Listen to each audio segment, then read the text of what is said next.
Gowri's cook ട്യൂബിലേക്ക് എല്ലാവർക്കും സ്വാഗതം. ഇന്ന് വെള്ളക്കടല വെച്ചിട്ടുള്ള ഒരു മസാല ഉണ്ടാക്കാൻ പോകുന്നത് വീഡിയോ കാണാം. ഒരു ഗ്ലാസ് വെള്ളക്കടല എടുത്തിട്ടുള്ളത് 200 ഗ്രാം വരും. നല്ലപോലെ കഴുകിയ ശേഷം 8 മുതൽ 10 മണിക്കൂർ കുതിർക്കാൻ വയ്ക്കണം. ഇപ്പോൾ രാത്രി നമ്മൾ വെള്ളത്തിലിട്ട് വെച്ചിട്ടുണ്ടായിരുന്നു. ഇപ്പോൾ 10 മണിക്കൂർ ആയിട്ടുണ്ട്. ഇനി പ്രഷർ കുക്കറിൽ വെച്ചിട്ടൊന്ന് വേവിച്ചെടുക്കാം. കടല എടുത്ത് അതേ ഗ്ലാസ്സിൽ തന്നെ 2 ഗ്ലാസ് വെള്ളം ഒഴിക്കാം.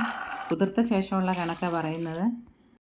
ചെറിയ ഒരു കഷ്ണം പട്ടയും പട്ടയുടെ ഇല ഒന്നും കൂടെ ചേർക്കാം. മീഡിയം സൈസ് സവാള ചെറിയ കഷ്ണങ്ങളായിട്ട് മുറിച്ച് ഒരെണ്ണം, ഉപ്പുപൊടി 1/4 ടീസ്പൂൺ, മഞ്ഞൾപ്പൊടി 1/4 ടീസ്പൂൺ, 1/2 ടീസ്പൂൺ വെളിച്ചെണ്ണ ഇത്രയും ചേർത്തൊന്ന് വേവിച്ചെടുക്കാം. സ്റ്റീം വന്നിട്ടുണ്ട്. ഇനി വെയിറ്റ് വയ്ക്കാം. ചെറിയ ബർണറിൽ ഹൈ ഫ്ലെയിമിൽ ഇപ്പോൾ വെച്ചിട്ടുള്ളത്. ഈ ഒരു വിസിൽ വന്ന ശേഷം ഇനി മീഡിയം ഫ്ലെയിമിലാക്കി 5 വിസിൽ വന്ന് കഴിയുമ്പോൾ ഓഫ് ചെയ്യാം. 5 വിസിൽ വന്ന ശേഷം സ്റ്റവ് ഓഫ് ചെയ്തു. ഇപ്പോൾ കടല നല്ലപോലെ വെന്തിട്ടുണ്ടാവും. പ്രഷർ പോയ ശേഷം നമുക്ക് തുറന്ന് നോക്കാം.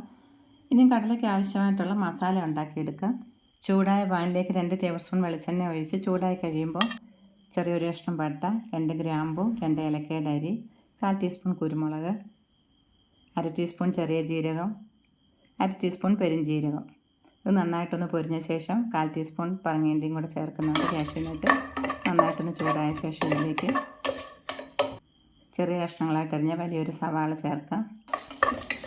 സവാള ഒരുപാട് വഴലണ്ട. ഇതുപോലൊന്ന് വഴന്ന് കഴിയുമ്പോൾ ഇതിലേക്ക് ചെറിയൊരു ടൊമാറ്റോ അരിഞ്ഞും കൂടെ ചേർത്ത് ഒന്ന് വഴറ്റിയെടുക്കാം. ഒരു പച്ചമുളക് ചേർക്കാം. ഇപ്പോൾ നന്നായിട്ട് വഴന്നിട്ടുണ്ട്. കുറച്ച് മല്ലിയിലയും കൂടെ ചേർത്തൊന്ന് ഇളക്കിയ ശേഷം സ്റ്റവ് ഓഫ് ചെയ്യാം. തണുത്ത ശേഷം വെള്ളം ചേർക്കാതെ നൈസായിട്ട് വേണം അരച്ചെടുക്കേണ്ടുന്നത്.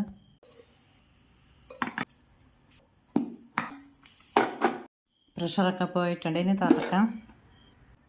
ഈ പാകത്തിന് വേകണം. ഒരുപാട് അങ്ങ് വെന്ത് ഉടഞ്ഞു പോകുന്ന മാതിരി ആകരുത്. പട്ടയും ഇലയും ഇതിൽ നിന്ന് അങ്ങ് എടുത്ത് മാറ്റാം. അരച്ചു വെച്ചിരിക്കുന്ന മസാല വഴറ്റുന്നതിന് വേണ്ടി ചൂടായ പാത്രത്തിലേക്ക് 1 ടേബിൾ സ്പൂൺ വെളിച്ചെണ്ണയും 1/2 ടേബിൾ സ്പൂൺ നെയ്യും ചേർത്ത് ചൂടായി കഴിയുമ്പോൾ ഇതിലേക്ക് 1 ടേബിൾ സ്പൂൺ ഇഞ്ചി വെളുത്തുള്ളി പേസ്റ്റ് ചേർത്ത് വഴറ്റിയെടുക്കാം.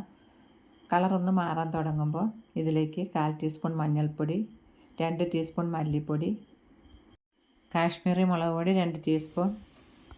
ഇനി അരച്ച് വെച്ചിരിക്കുന്നതും കൂടെ ചേർത്ത് നന്നായിട്ട് വഴറ്റി കഴിയുമ്പോൾ വേവിച്ച് വെച്ചിരിക്കുന്ന കടല ഇതിലേക്ക് ഒഴിച്ച് കൊടുക്കണം.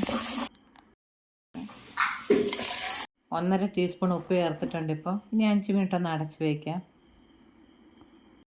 1 ടീസ്പൂൺ കസൂരി മേത്തി എടുത്ത് ലോ ഫ്ലെയിമിൽ വെച്ച് ചെറുതായിട്ടൊന്ന് ചൂടാക്കി എടുക്കാവൂ. അതിനുശേഷം കൈ വെച്ചതിന് പൊടി ചേർക്കാം.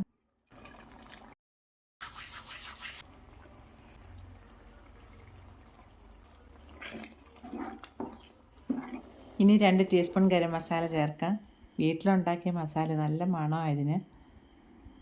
3 പച്ചമുളക് ഇങ്ങനെ ചേർക്കുമ്പോൾ നല്ലൊരു ടേസ്റ്റ് കിട്ടും. കുറച്ച് മല്ലിയില പൊടിയായിട്ട് അരിഞ്ഞത് ചേർത്ത ശേഷം സ്റ്റവ് ഓഫ് ചെയ്യുക.